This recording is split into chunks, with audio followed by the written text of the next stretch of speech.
నీతో దేవుడు ఈరోజు మాట్లాడుతున్నాడు. ఏ విషయంగా నువ్వు కృంగిపోతున్నావో, ఏ విషయంగా దేవుని ఇలా బాధ పెడుతూ కనిపెడుతున్నావో దేవుడు ఈరోజు నీతో మాట్లాడుతున్నాడు. నీకు ఆర్థిక ఇబ్బందులు ఉన్నాయా?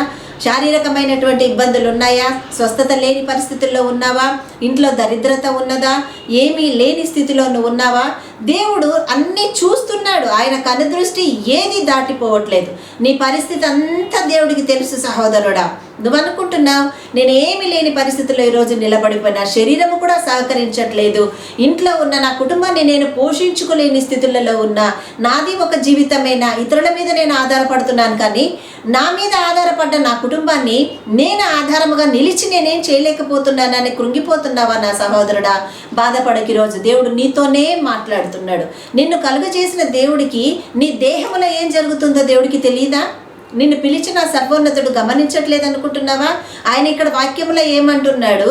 ఆ దేవుడు ఏమై ఉన్నాడు అని అంటే మనతో మాట్లాడుతూ ఆయన చెప్తున్నటువంటి మాట, ఆయన భూమ్యాంతముల వరకు చూస్తున్నాడు. అంటే భూమి ఎక్కడ మొదలైందో, ఎక్కడ ముగించబడుతుందో అక్కడి దాకా కూడా ఆయన సమస్తాన్ని ఆయన చూస్తున్నాడంట.